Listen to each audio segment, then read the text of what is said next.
Ingatlah ketika Rabbmu berfirman kepada para malaikat, sungguh aku hendak menjadikan seorang khalifah di permukaan bumi. Para malaikat berkata, mengapa engkau hendak menjadikan khalifah di bumi ini orang yang akan membuat kerusakan, bahkan menumpahkan darah di dalamnya? Padahal kami para malaikat senantiasa bertasbih dengan memujimu dan mensucikan dirimu. Maka Allah berfirman, sesungguhnya aku mengetahui apa yang kalian tidak ketahui. Dan Allah mengajarkan kepada Adam nama-nama benda-benda seluruhnya.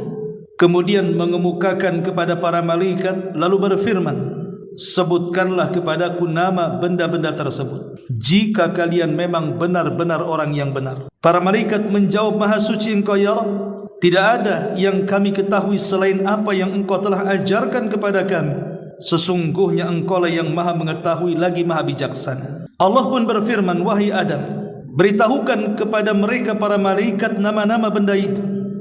Maka setelah diberitahukan kepada para malaikat nama-nama benda itu, Allah pun berfirman, bukankah sudah kukatakan kepada kalian wahai para malaikat bahwa sesungguhnya aku mengetahui rahasia langit dan bumi dan mengetahui apa yang kalian lahirkan atau yang kalian sembunyikan. Baik masyarul muslimin wal muslimat rahimakumullah. Ayat ini bicara tentang dialog para malaikat dengan Allah Subhanahu wa taala tentang penciptaan Adam alaihi salatu wassalam. Mari kita kisahkan. Namun sebelumnya kita akan memahami secara global ayat ini. Di sini Allah Subhanahu wa taala mengatakan, wa idz qala rabbuka lil malaikati, dan ingatlah ketika Rabbmu wahai Muhammad. Kalimat Rabbmu khitab kepada Nabi sallallahu alaihi wasallam ini kemuliaan bagi Rasul kita Muhammad sallallahu alaihi wasallam, di mana Allah akan menghabarkan kisah para malaikat yang berdialog dengan dirinya tentang penciptaan bapa seluruh manusia Adam alaihi salatu wassalam. Wa idz qala rabbuka lil malaikati, dan ingatlah ketika Rabbmu wahai Muhammad berfirman kepada para malaikat. Malaikat adalah makhluk nuraniyah, makhluk yang tercipta dari cahaya, dan mereka adalah maksum, terpelihara. Makhluk itu terbagi menjadi tiga. Ada yang maksum tetapi tidak mukallaf, ada yang mukallaf tetapi tidak maksum, dan ada yang tidak kedua-duanya. Adapun yang mereka maksum dan juga mukallaf, mereka adalah para malaikat. Mereka maksum, terpelihara, dan juga mukallaf, terbebani dengan ibadah kepada Allah Subhanahu wa taala. Mereka tidak bermaksiat sama sekali. Itulah para malaikat, terpelihara dan mereka juga terbebani dengan ibadah. Kemudian yang kedua, ada makhluk yang mereka mukallaf tapi tidak maksum. Mereka lah manusia dan juga jin. Mereka tidak terpelihara dari dosa, tetapi mereka dibebani dengan ibadah. Saja mereka terjerumus kepada kemaksiatan karena mereka tidak maksum, tapi mereka dibebani dengan ibadah kepada Allah Subhanahu wa taala. Itulah kita manusia dan juga kalangan jin. Kemudian yang ketiga, ada yang tidak maksum dan tidak mukallaf. Itulah binatang. Mereka tidak terpelihara dan tidak dibebani dengan ibadah. Kerjanya hanya makan, minum, tidur, buang hajat, kawin dan begitu seterusnya. Tidak ada kewajiban, perintah, larangan, halal, haram, makruh, mubah dan begitu seterusnya. Lah para malaikat adalah jenis yang mereka maksum dan juga mukallaf, terpelihara dari dosa, dan mereka dibebani ibadah oleh Allah Subhanahu wa taala. La ya'sunallah ma amarahum wa yaf'aluna ma yu'marun. Mereka adalah makhluk yang tidak pernah bermaksiat kepada Allah. Apapun yang Allah perintahkan mereka lakukan. Itulah para malaikat, tercipta dari nur, sebagaimana Rasul mengatakan, khuliqatil malaikatu min nuri. Malaikat diciptakan dari cahaya. Nah di sini Allah Subhanahu wa taala berfirman kepada para malaikat. Malaikat menggunakan jama', artinya banyak para malaikat. Allah mengatakan, inni ja'ilun fil ardi khalifah. Wahai para malaikat, sesungguhnya aku hendak menjadikan seorang khalifah di permukaan bumi. Apa arti khalifah? Sebagian ahli tafsir mengatakan maksudnya khalifah di sini pengganti. Pendapat pertama maksudnya pengganti dari kalangan jin. Jadi Allah akan menciptakan seorang khalifah, maksudnya manusia. Untuk apa? Untuk menggantikan kalangan jin. Karena sebelum bumi dihuni manusia itu, yang pertama menghuni bumi itu kalangan jin. mereka yang pertama menghuni bumi. Tapi karena mereka umat perusak dan suka menumpahkan darah, maka Allah Subhanahu wa taala ingin mengganti bumi ini bukan dihuni oleh yang jauh lebih baik dibandingkan mereka. Ini tafsir yang pertama. Tafsir yang kedua, maksudnya khalifah di sini artinya yakhlufu ba'duhu ba'dha. Saya akan menciptakan makhluk yang makhluk ini kelak akan bergenerasi, di mana generasi pertama akan lenyap, datang generasi kedua, generasi kedua lenyap, datang akan generasi ketiga, dan begitu seterusnya. Dan pendapat yang ketiga, maksudnya khalifah di sinilah khalifatun 'anillah, sebagai wakil Allah Subhanahu wa taala di bumi. Tapi pendapat yang ketiga ini ditolak para ulama, sebab yang namanya wakil adalah mewakili yang tidak ada atau yang sudah meninggal, dan Allah Subhanahu wa taala tidak mungkin tidak ada, dan Allah Subhanahu wa taala tidak mungkin mati. Sehingga penafsiran yang ketiga ini ditolak oleh para ulama. Sehingga sebagian ulama mengatakan bahwa dimaksud khalifah di sini adalah yakhlufu ba'duhu ba'dha, makhluk yang bergenerasi, di mana manusia ini tidak akan punah. Walaupun bapak-bapak mereka meninggal, maka akan diteruskan oleh keturunannya sampai hari ini, bahkan sampai kiamat dibangkitkan. Itu makna khalifah. Inni ja'ilun fil ardi khalifah. Kemudian Allah mengatakan qalu quddima. Malaikat berkata kepada Allah Subhanahu wa taala, ya Rabb, apakah engkau hendak menjadikan khalifah di bumi itu orang yang akan membuat kerusakan di dalamnya dan juga menumpahkan darah di dalamnya? Lihat bagaimana malaikat tidak ada penilaian baik sama sekali kepada manusia, langsung mengatakan perusak dan penumpah darah. Padahal Adam belum diciptakan, belum ada sosoknya seperti apa, tapi malaikat langsung menilai negatif dan mengatakan, ya Rabb, apakah engkau akan menciptakan makhluk perusak dan penumpah darah? Belum diciptakan Adam sudah berpandangan negatif. Tentu alasannya ada pertanyaan, kenapa malaikat bisa bicara seperti itu? Makhluknya belum diciptakan tapi langsung menilai akan penciptaan Adam itu dengan nilai yang tidak baik. Sama sekali tidak ada kebaikan penilaiannya. Kecuali kalau malaikat mengatakan, ya Rabb, apakah kau akan menciptakan khalifah itu yang ahli salat, ahli puasa, kan masih mendingan ini. Ini langsung kemudian menjustis dan mengatakan, apakah engkau akan menciptakan makhluk perusak, penumpah darah? Tentu perkataan para malaikat bukan tidak berdasar. Tentu ada dasarnya. Kenapa malaikat bicara seperti itu? Sebagian ahli tafsir mengatakan, pertama, karena malaikat mengkias dengan jin. Jin itu makhluk yang sebelumnya menghuni bumi. Mereka menumpahkan darah, mereka merusak bumi. Jadi malaikat mengkias, jangan-jangan Adam yang kau ciptakan itu persis seperti jin yang suka merusak dan menumpahkan darah. Makanya malaikat langsung bicara seperti itu. Ini penafsiran yang pertama. Penafsiran yang kedua, boleh jadi karena sebelumnya Allah Subhanahu wa taala memberitakan kepada para malaikat bahwa makhluk yang diciptakan ini, mereka adalah makhluk yang bersyahwat. Mereka adalah makhluk yang bersyahwat, dicintakan dengan perempuan, dengan harta benda dan macam-macamnya. Jadi Allah memberitahu sebelumnya, sehingga asumsi para malaikat mengatakan di hadapan Allah, ya Rabb, apakah engkau akan menciptakan makhluk yang merusak dan juga menumpahkan darah? Karena makhluk yang kau ciptakan itu bersyahwat masalahnya. Ini juga ada yang mentafsirkan seperti itu. Kemudian yang ketiga, ada yang mentafsirkan bahwa ini bukan penolakan para malaikat. Ini bukan penolakan para malaikat, tetapi malaikat itu sedang menawarkan diri kepada Allah Subhanahu wa taala. Karena dalam Al-Quran itu ada yang bersifat khabar, ada yang bersifat amr, ada yang bersifat ard.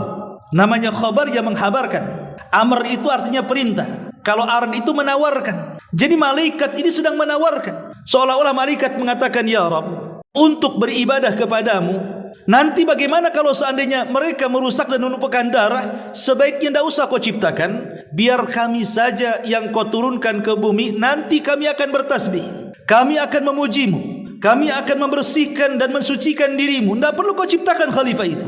Jadi ini bukan pembangkangan malaikat, tidak, malaikat menawarkan diri. Karena di sini malaikat mengatakan, qalu ataj'alu fiha man yufsidu fiha wa yasfikud dima wa nahnu nusabbihu bihamdika wa nuqaddisu lak. Malaikat mengatakan, ya Rabb, apakah engkau akan menjadikan di bumi ini makhluk perusak, penumpah darah, sementara kami bertasbih memujimu, membersihkan dirimu? Seolah-olah malaikat mengatakan, urungkan niatmu ya Rabb. Kalau tujuanmu menciptakan Adam untuk beribadah kepadamu di bumi, sudah tidak usah kau ciptakan Adam, turunkan kami saja ke bumi. maka kami akan beribadah kepadamu.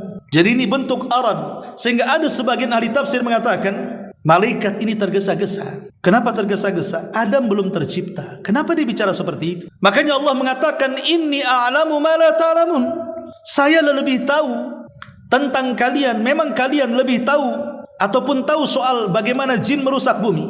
Walaupun di antara mereka ada perusak, tapi di tengah-tengah turunan Adam ini nanti ada orang-orang saleh. Dari dia lahir para nabi, dari dia lahir para syuhada, dari dia lahir orang-orang yang akan menjadi wali-wali Allah. Bahkan boleh jadi mereka lebih mulia dibandingkan kalian. Kalian tidak tahu apa yang aku tahu, kata Allah. Makanya kemudian sebagai kafarah karena malaikat tergesa-gesa mengatakan perkataan seperti ini, maka mereka pun langsung membuat sebuah tempat ibadah di langit yang disebut dengan Baitul Ma'mur, di mana setiap hari 70.000 malaikat tawaf dan beribadah di Baitul Ma'mur tidak keluar. Satu hari itu beribadah, kemudian selesai mereka keluar dan tidak akan pernah kembali. Besoknya akan datang malaikat dengan jumlah yang sama 70.000, tawaf kemudian ibadah satu hari full, kemudian keluar dan tidak akan pernah kembali. Besoknya akan datang dan begitu seterusnya sampai kiamat. Sehingga jumlah para malaikat tidak ada yang tahu kecuali Allah Subhanahu wa taala. Wa ma ya'lamu junuda rabbika illahu wa ma huwa illa dzikra lil bashar. Tidak ada yang tahu jumlah para malaikat kecuali Allah. Jadi maksudnya kalimat qalu ataj'alu fiha man yufsidu fiha wa yasfiku ad-dima wa nahnu nusabbihu bihamdika wa nuqaddisu lak. Ini adalah al-aradu, penawaran para malaikat saja. Malaikat ingin menawarkan diri. Ma'asyiral muslimin yang dimuliakan Allah Subhanahu wa taala. Di sini Allah Subhanahu wa taala mengatakan wa 'allama Adamal asma'a kullaha, dan dia Allah mengajarkan kepada Adam nama-nama seluruhnya. Kemudian mengemukakan kepada para malaikat. Qala faqala anbi'uni bi asma'i haula'i in kuntum shadiqin. Maka Allah berfirman kepada para malaikat, sebutkanlah kepada aku nama-nama benda itu jika kamu memang benar-benar orang-orang yang benar.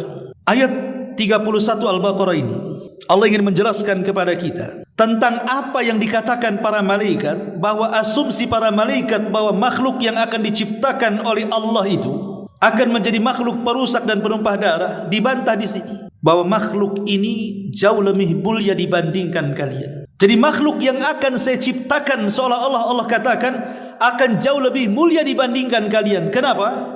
Karena makhluk ini akan diberikan pengetahuan yang kalian tidak tahu. Sebagian ahli tafsir mengatakan apa yang dimaksud, dan dia mengajarkan kepada Adam itu nama-nama keseluruhan. Wa 'allama Adamal asma'a kullaha. Apa yang dimaksud nama-nama secara keseluruhan di sini? Ada yang mengatakan bahwa yang dimaksud nama-nama di sini artinya nama-nama benda. Nama-nama benda yang ada di langit dan yang ada di bumi. Dulu tidak ada nama, tidak ada penyebutan. Hal ata 'alal insan hinum minad dahri lam yakun syai'an madhkura. Apakah sampai kepada manusia sebuah masa di mana dahulu tidak ada yang disebut, maksudnya tidak ada nama.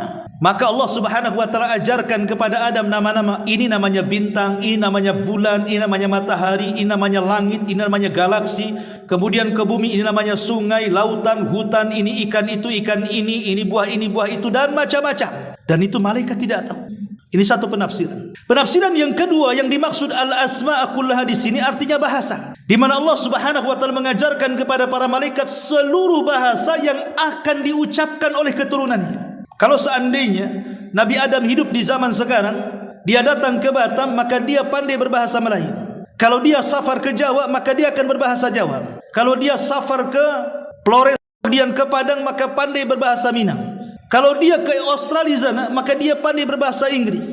Maka semua bahasa yang akan diucapkan oleh kaumnya, oleh seluruh turunannya, Adam tahu. Itu maksudnya al-asma'a kullaha. Jadi Adam akan diajarkan oleh Allah seluruh bahasa yang akan diucapkan turunannya. Bayangkan di Indonesia saja, suku-suku yang ada di negeri kita bahasanya macam-macam. Entah berapa bahasa yang diucapkan. Ada Sundanya, ada Jawanya, ada Minangnya, ada Melayu, macam-macam bahasa.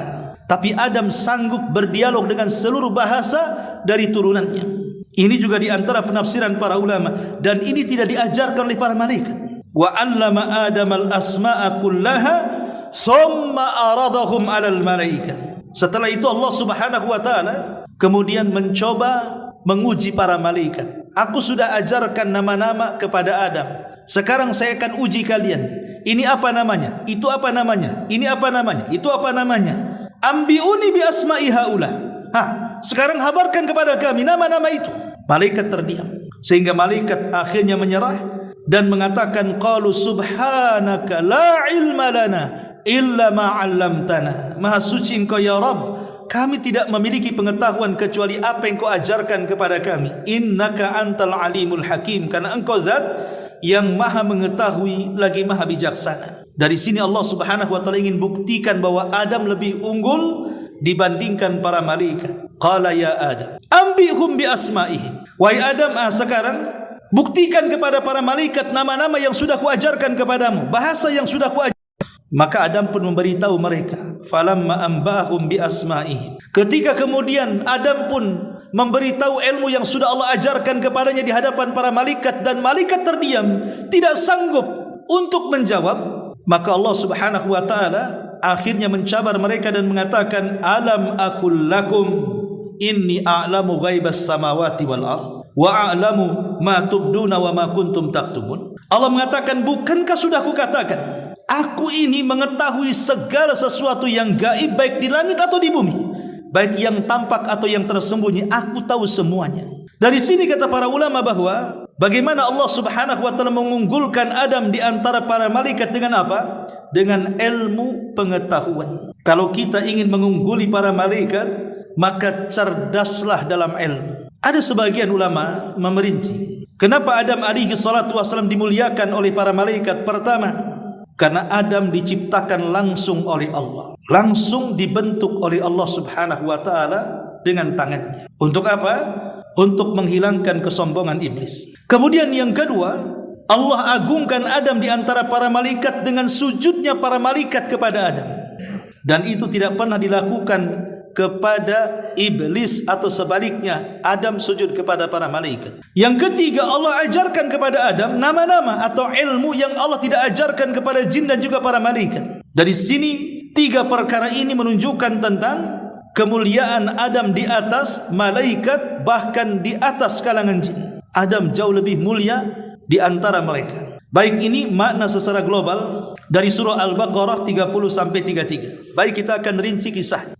Ma'asyiral muslimin yang dimuliakan Allah Subhanahu wa taala, manusia ataupun makhluk yang berakal yang Allah Subhanahu wa taala ciptakan itu tiga. Pertama malaikat, yang kedua jin, yang ketiga manusia. Itu secara urutan penciptaan seperti itu. Allah ciptakan jin, setelah itu Allah ciptakan manusia, yang terakhir dari makhluk yang berakal. Lah malaikat tercipta dari api, malaikat tercipta dari cahaya. Adapun jin tercipta dari ujung nyala api, dan manusia tercipta dari tanah. Makanya Nabi SAW mengatakan, khuliqatil malaikatu min nur wa khuliqa al-jan min marijin min nar wa khuliqa adam mimma wusifa lakum. Diciptakan malaikat dari cahaya, diciptakan jin dari ujung nyala api, dan diciptakan Adam dari tanah sebagaimana telah disifatkan kepada kalian. Lalu kapan malaikat diciptakan? Sebagian para ulama mengatakan bahwa malaikat diciptakan itu sebelum Allah menciptakan langit dan bumi. Kapan itu? Saat Allah Subhanahu wa taala setelah menciptakan arasy, makhluk pertama yang Allah ciptakan, dan juga air, karena arasy Allah itu di bawah lautan. Disitulah Allah Subhanahu wa taala menciptakan malaikat. Sebagaimana dikatakan Al-Imam Az-Zahabi dalam kitabnya Al-Ulu, dia mengatakan awwal ma khalaqallahu arsyahu 'alal ma. Pertama yang Allah ciptakan dari makhluknya adalah arasy-Nya. Allah ciptakan di atas air. Kemudian wa khalaqallahu al-malaikata. Setelah itu Allah ciptakan para malaikat. Faqalu, maka malaikat setelah diciptakan mengatakan, Rabbana lima khalaqtana, ya Rabb, kenapa kau ciptakan kami? Maka Allah Subhanahu wa taala mengatakan, lihamli arsy, ku ciptakan kalian untuk membopong arsy, membopong arsy.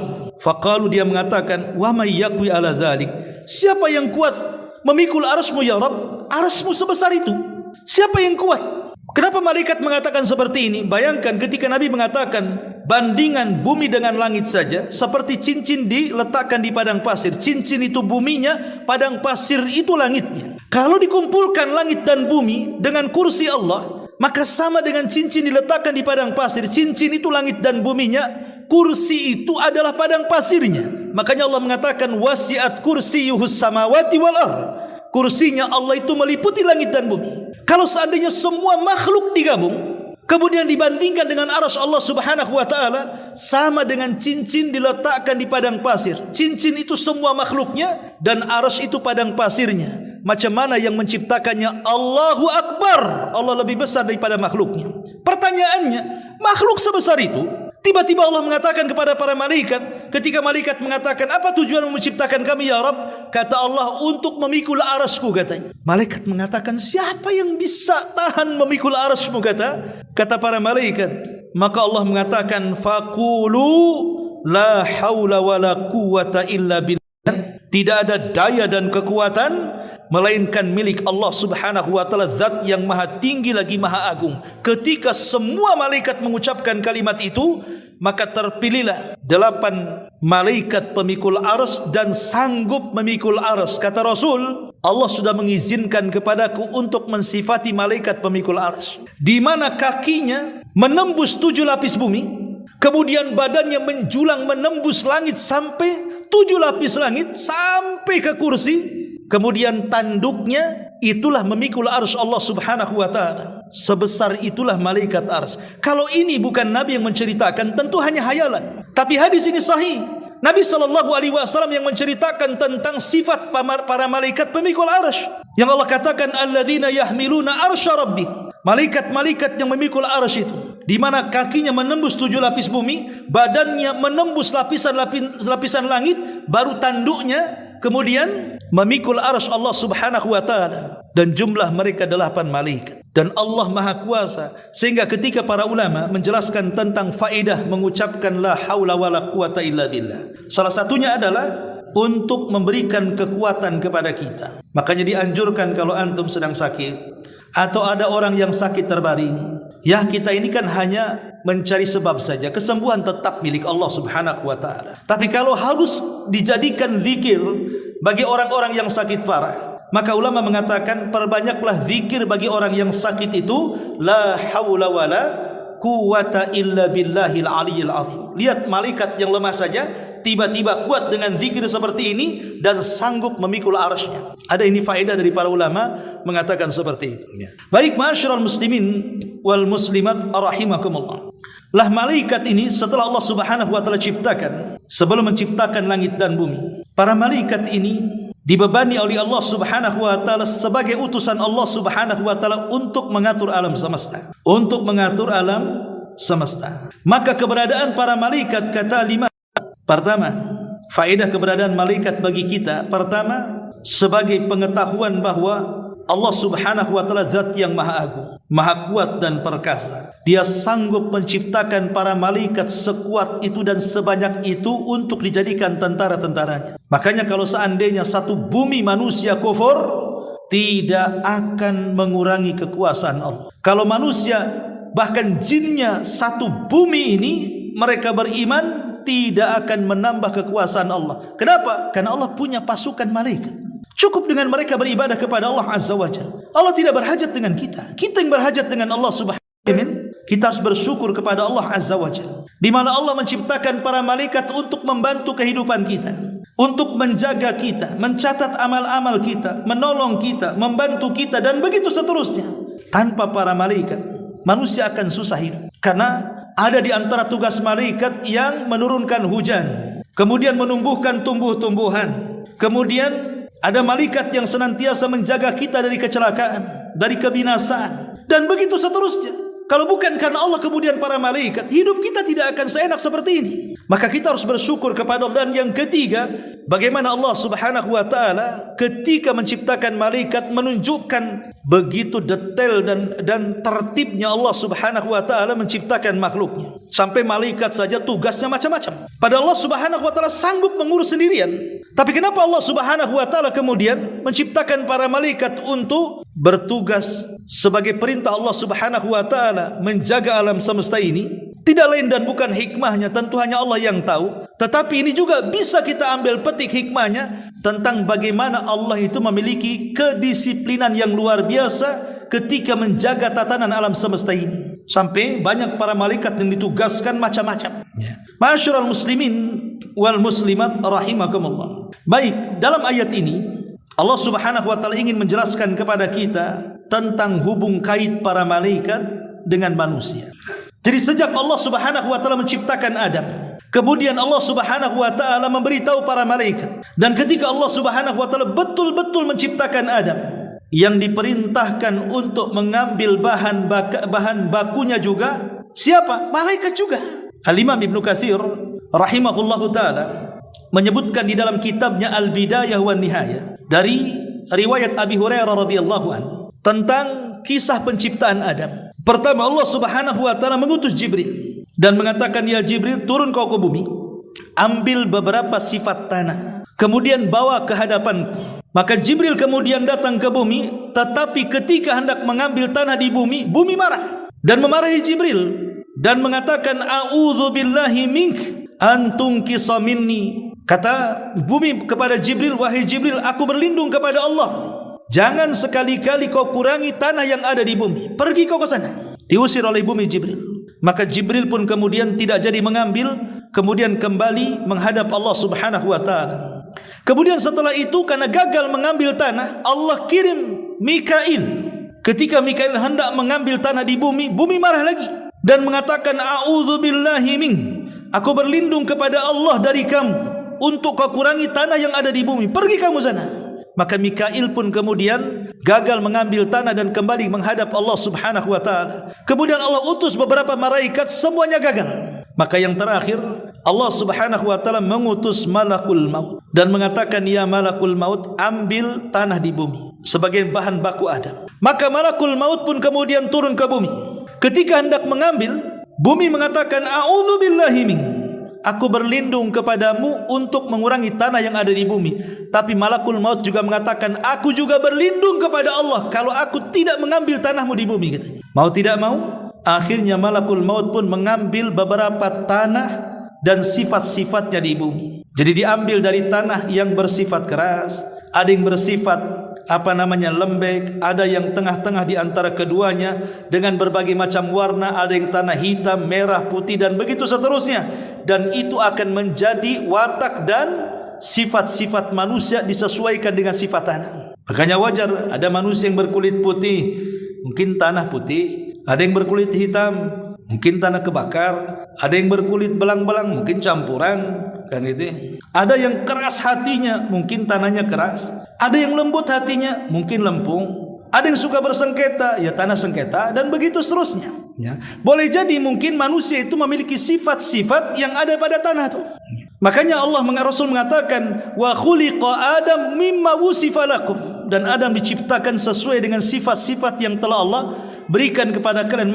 Maksudnya sifat manusia disesuaikan dengan sifat tanah. Karena kita diciptakan dari tanah dan akan kembali kepada tanah. Ma'asyiral muslimin yang dimuliakan Allah Subhanahu wa taala. Dari sini kita tahu bahwa ada hubung kait malaikat dengan manusia. Karena yang mengambil bahan bakunya juga malaikat. Setelah kemudian Allah Subhanahu wa taala membentuk Nabi Adam dengan bentuk yang paling baik sampai Allah mengatakan, "Laqad khalaqnal insana fi ahsani taqwim." Sungguh kami ciptakan manusia itu sebaik-baik bentuk. Maka Allah biarkan mengeras. Makanya Allah Subhanahu wa taala mengatakan di dalam Al-Qur'anul Karim, Allah mengatakan, "Inni khaliqum basharan min salsalin min hama'im masnun." Sesungguhnya aku menciptakan manusia ini dari tanah liat kering, dari lumpur hitam yang dibentuk. Maka Allah membentuk sampai akhirnya mengeras. Dalam riwayat 40 tahun dibiarkan. Setelah Allah Subhanahu wa taala menciptakan Adam dengan tangannya, dan itu belum pernah dilihat oleh siapapun. Ketika malaikat melihat Adam dalam bentuk seperti itu, takjub. Luar biasa Allah menciptakan kita itu. Bahkan yang lebih takjub juga iblis. Kok ada ciptaan yang bentuknya seindah ini? Tapi karena iblis sudah ada hasad dalam hatinya, dia bukan hanya melihat. Kalau malaikat melihat saja, dia kemudian masuk di lubang telinga, keluar di lubang hidung, masuk ke lubang hidung, di luar ke lubang mulut, dan begitu seterusnya. Sambil ketika sudah puas ditepuknya Adam yang masih berbentuk patung itu, rupanya berbunyi. Kata iblis, ini makhluk lemah. Kenapa? Karena makhluk ini penuh dengan rongga. Berarti perlu makan, minum, dan begitu seterusnya. Kata iblis, kalau Allah kuasakan makhluk ini kepadaku, sudah kuhancurkan. Hasadnya sudah nampak di sini. Makanya ketika Allah Subhanahu wa taala kemudian hendak meniupkan ruh kepada Adam alaihi salatu wassalam, inilah perbedaan Adam dengan kita.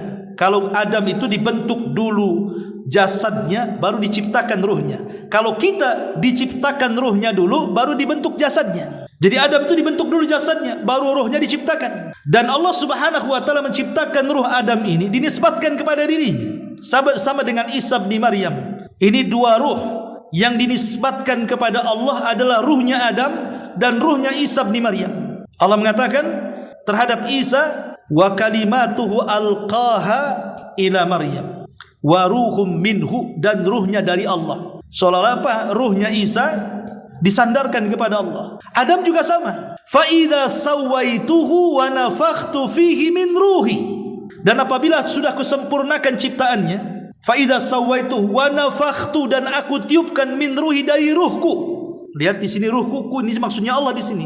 Ruh disandarkan kepada Allah. Hanya ada dua ruh dalam Quran yang disandarkan kepada Allah, menunjukkan dua ruh ini sangat istimewa. Makanya ketika Allah Subhanahu wa taala betul-betul meniupkan ruh kepada Adam, apa kata Allah? Semata-mata ruh masuk ke dalam jasad Adam, faqa'u lahu sajidin, kalian harus sujud. Fasajadal malaika, maka malaikat sujud. Ahli tafsir mengatakan, kenapa malaikat sujud kepada Adam? Ada yang mengatakan bahwa malaikat sujud bukan kepada jasad Adam, tapi kepada ruh Adam. Ketika ruh dimasukkan, malaikat sujud karena menghormati ruhnya. Karena ruhnya Adam berbeda dengan ruh manusia yang lainnya. Itu ruh yang disandarkan kepada Allah. Makanya dari sini kemudian ada kesimpulan bahwa jasad itu tidak ada harganya ketika ruh keluar dari jasadnya. Tapi jasad itu akan bernilai ketika ruh itu masih ada di kandung badan. Dan itu terbukti dalam fakta. Coba kalau ada orang mati, walaupun dia presiden, biarkan di tepi jalan seminggu, jangan dia apa-apain. Setelah seminggu, siapa yang berani mendekatinya? Sudah jadi bangkai, bau dan begitu seterusnya. Tapi ketika dia ada ruhnya, mulailah dia pakai pakaian, pakai seragam, pakai pangkat, pakai seragam jabatan dan begitu seterusnya, baru manusia menghargainya. Jadi malaikat itu maksudnya menghargai ruh dengan sujud. Ini yang pertama. Yang kedua, malaikat sujud kepada Adam itu bukan kemudian menghormati ruh Nabi Adam, tidak, tapi menjadikan kiblat. Sama dengan kita menjadikan Mekah itu sebagai kiblat, kemudian kita sujud menghadap Ka'bah. Maka para malaikat sujud juga sama, menjadikan Adam itu sebagai kiblat. Makanya kemudian mereka sujud.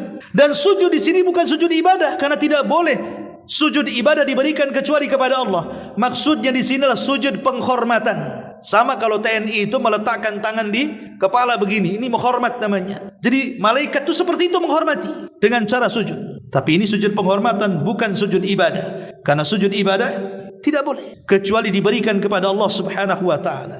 Ma'asyiral muslimin yang dimuliakan Allah Azza wa Jalla. Lah ketika itulah kemudian Allah Subhanahu wa taala menjadikan para malaikat dan juga manusia ada hubung kait yang sangat erat sekali. Mulai dari penciptaannya sampai kemudian sujudnya para malaikat kepada Adam, sampai kemudian malaikat ditugaskan oleh Allah untuk terus berhubungan dengan manusia, baik manusia secara umum atau manusia secara khusus orang-orang yang beriman, sejak diciptakan, dilahirkan, diwafatkan, dikuburkan di padang mahsyar sampai ke surga.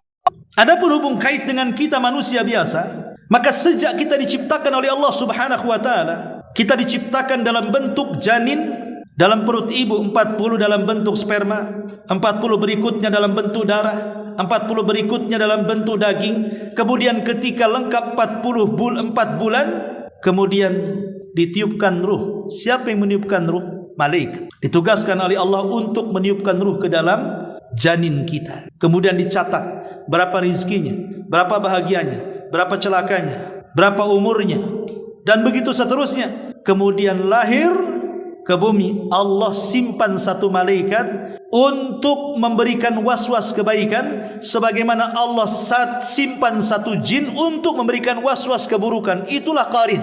Dan qarin ini tidak akan lepas sampai manusia mati. Baru setelah kemudian berjalan di dunia, macam-macam para malaikat itu ditugaskan untuk menjaga kita. Sehingga Allah mengatakan, wa inna alaikum lahafidin, dan sesungguhnya bagi kalian wahai para malaikat ada malaikat-malaikat penjaga manusia.